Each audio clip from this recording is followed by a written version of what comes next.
Una encuesta global que sondeó a 10.000 personas mostró que al 59% de los jóvenes de entre 16 y 25 años les preocupa mucho, pero mucho el cambio climático. Y aunque a algunos les pueda sonar extraño, ahora los expertos advierten que el año que viene esta preocupación seguramente estallará hasta convertirse en una epidemia de salud mental a nivel mundial. Y ahora entremos en materia. Bienvenidos a En Primera Plana, su casa, la casa de todos, el Epoch Times. Bien, en todo el planeta cada vez hay más personas que se sienten incapaces de controlar sus emociones en su vida cotidiana. Se sienten enajenados y caen víctimas de una profunda tristeza por la depresión, por el miedo y por una arraigada sensación de sentirse traicionados. Los más perjudicados son los niños y los jóvenes, pero lo que les genera estos sentimientos no son asuntos como la guerra, el malestar mundial, la política o la escalada de la delincuencia, sino un nuevo concepto, algo llamado ecoansiedad. Yale lo define como el miedo al cambio climático y a la extinción de la humanidad.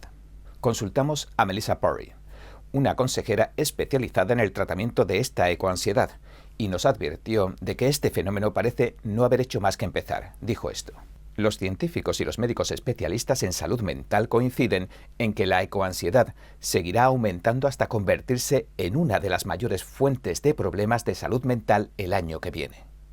Pori asegura que sus síntomas pueden presentarse como los de otros tipos de ansiedad, pero la ecoansiedad tiene su raíz en los sentimientos de impotencia y/o desesperanza sobre el cambio climático y sobre el papel que jugamos como humanos en él.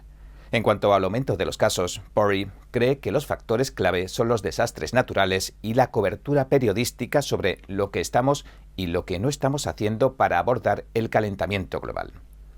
Tom Nelson, miembro de la coalición CO2 y productor del documental Climate, The Movie, coincide en el papel que están jugando los medios.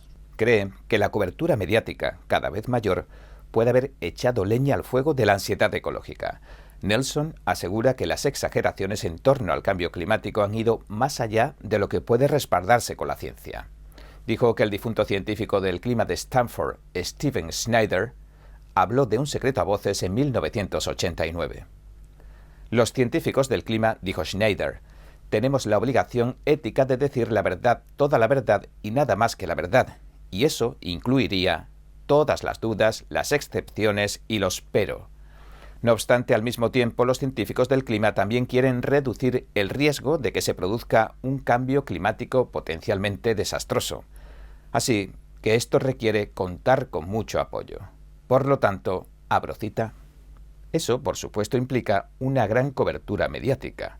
Por eso tenemos que ofrecer escenarios aterradores, hacer declaraciones simplistas y dramáticas, y hacer poca mención de las dudas que podamos tener. Según el productor de documentales Nelson, hoy en día las cosas no han cambiado. Nos explicó esto.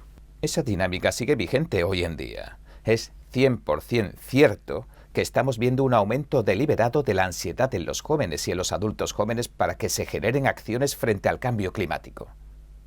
De hecho, se ha hecho visible un cambio en el comportamiento de las nuevas generaciones.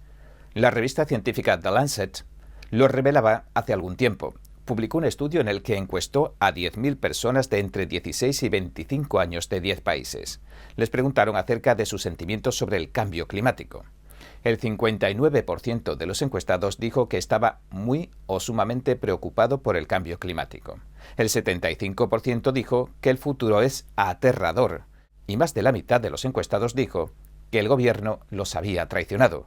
Lo culpan de no haber tomado las medidas apropiadas para frenar el cambio climático. Esta investigación del 2021 la financió un grupo de acción política, uno de los llamados PAC, que lleva por nombre Avaaz. En su sitio web explican cómo el trabajo minucioso, generalmente entre bastidores, dicen que realizan personas dedicadas, puede canalizar una protesta pública masiva para influir en decisiones importantes. Un año después, el Journal of Environmental Psychology publicaba otro estudio. Calificaba la ansiedad climática de carga psicológica significativa y concluía diciendo lo siguiente: la ansiedad climática no tiene por qué ser necesariamente un efecto negativo del cambio climático o una respuesta por no adaptarse al mismo, sino más bien, al menos hasta cierto punto, un factor que motive a tomar acciones concretas. Los autores afirman que los resultados del estudio pueden utilizarse para encontrar formas de ayudar a las personas a gestionar su malestar psicológico relacionado con el cambio climático. De forma, dicen, que se fomente el bienestar y el comportamiento promedioambiental. La autora del estudio, Lorraine Whitmarsh, incluso defiende que el estudio sugiere que ciertos niveles de ansiedad climática son buenos para la sociedad. Le dijo al Epoch Times por correo lo siguiente: el nuestro es ahora uno de los tantos otros estudios que muestran contundentemente que la ansiedad climática se relaciona positivamente con la acción climática. Parece ser un importante motivador para tomar acción, porque emprender acciones también puede ayudar a plantarle cara a la ansiedad y mantenerla a raya. Este estudio encuestó a 1.338 residentes del Reino Unido y lo financió el Consejo Europeo de Investigación de la Unión Europea, que a su vez está financiado por Horizonte Europa. El plan estratégico de Horizonte Europa para 2025-2027 es encontrar formas de abordar el cambio climático impulsando la transición verde y creando una Europa más resiliente, competitiva, inclusiva y democrática. Le lanzamos algunas preguntas al Consejo Europeo de Investigación, pero no respondió al cierre de este programa. En 2023, los investigadores del Penn State publicaron su propio estudio. En este caso investigaron cómo las noticias aterradoras sobre el cambio climático afectan a las personas. Jessica Merrick, una de las investigadoras, declaraba lo siguiente: nuestros hallazgos sugieren que la gente se ha acostumbrado a las noticias pesimistas sobre el cambio climático y lo que puede ser más importante, en cuanto a motivarlos a actuar, es que ven cobertura sobre el tema a diario. Esto se llama el efecto del establecimiento de la agenda, donde las personas que consumen las noticias consideran como el más importante el tema que se cubre con más frecuencia. En mayo, el Journal of Health Communication publicó otro informe. Se basó en una encuesta transversal de 440 estudiantes universitarios para determinar el impacto que producen las noticias del cambio climático en los medios. Entre otros resultados, el estudio encontró esto: la frecuencia con que se consumen los medios y la atención que se presta a las noticias sobre el cambio climático predicen, de forma significativa, la aparición de la ansiedad climática. En un correo, Emmanuel Madonem, el autor de este estudio titulado Un poco de ansiedad climática es buena, nos dijo también esto: los medios de comunicación desempeñan un papel crucial en la configuración de las percepciones públicas de cuestiones como el cambio climático. Emmanuel cree que es responsabilidad de los medios traducir la información científica compleja en hechos que se comprendan fácilmente, pero, según dice, hay que transmitir la urgencia de la situación sin sensacionalismos, y añade lo siguiente: si los medios de comunicación se dan cuenta del enorme papel que desempeñan en la configuración de la realidad, especialmente entre los jóvenes, entonces deberían prestar mucha atención a la forma en que la cobertura informativa perjudica la salud mental de sus audiencias.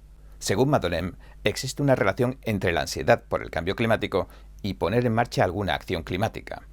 Un exceso de ansiedad puede provocar que las personas se desvinculen totalmente, pero mantener a la gente sujeta a niveles de ansiedad de bajos a moderados la incita a actuar.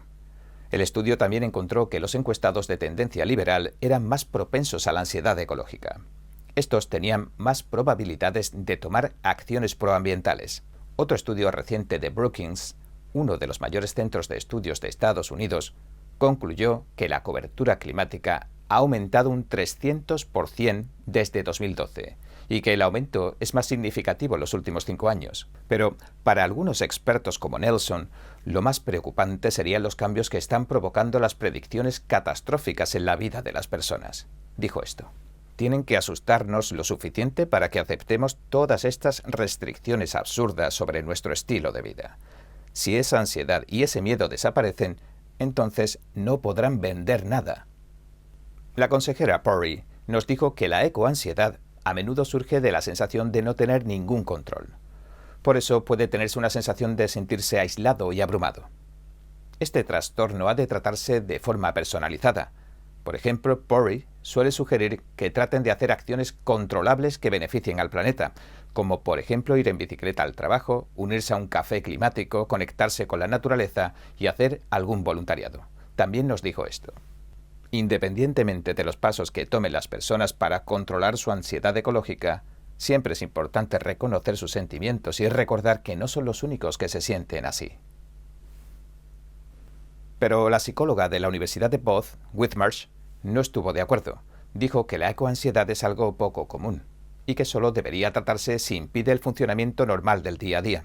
Asegura que sus investigaciones demuestran que la ansiedad climática suele ser leve y que no es un problema. Nos dijo esto.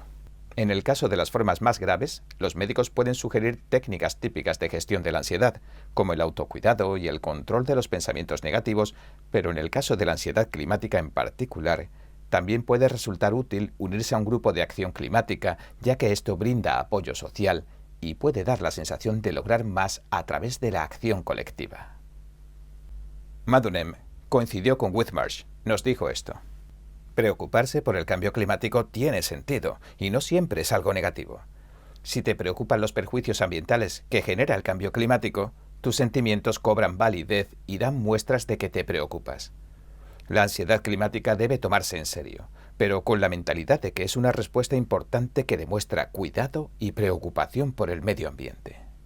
El productor Nelson discrepó. Por otro lado, sugirió que lo mejor sería disipar las preocupaciones de la gente. Dijo esto. Creo que cada vez que se presente la ocasión, deberíamos demostrarles que no hay motivos para esta ansiedad ecológica. Creo que mostrarles los datos debería hacerlos sentir mejor.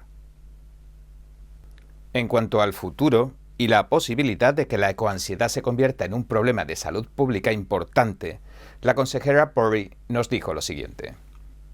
Si bien aún no podemos señalar a la ecoansiedad por sí sola como la principal causa del aumento de los problemas de salud mental, no es difícil establecer paralelismos entre las dos cuestiones convergentes y hacer algunas suposiciones de que, al menos para algunas personas, la ecoansiedad y otras enfermedades mentales relacionadas están contribuyendo a una creciente necesidad general de tratamiento de la salud mental en todo el mundo.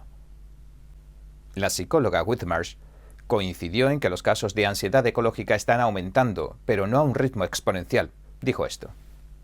Hay muy poca investigación longitudinal que rastree los niveles de ansiedad climática. Los estudiamos durante solo 2 años y encontramos solo un aumento muy pequeño. Por el contrario, Nelson, el productor, cree que la ansiedad ecológica disminuirá por sí sola con el paso del tiempo. Dijo esto. La campaña de miedo está absolutamente condenada al fracaso. Es muy fácil asustar a los niños, pero asustar a los adultos reales que han visto las mentiras del COVID, etc., creo que ese barco ya zarpó. Bien, este ha sido nuestro episodio de hoy. Gracias por sintonizarnos.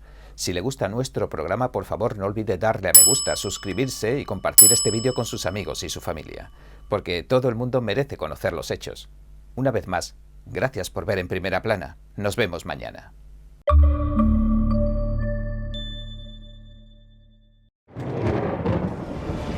Los expertos dicen que lo que pasa en China termina pasando en el resto del mundo. Pero ¿qué pasa en China realmente? Pocos se animan a contarlo. Censura y ocultamiento, persecución de creencias, vigilancia extrema y crédito social. Mírelo antes en China en Foco y entérese de primera mano de noticias que le gustaría saber antes que nadie. Mírenos en YouTube y en Epoch TV del Epoch Times en español, de lunes a viernes a las 7 de la tarde, hora del este. No olvides que puedes seguir este y otros episodios completos viéndonos desde nuestra plataforma en Epoch TV. Suscríbete de forma gratuita.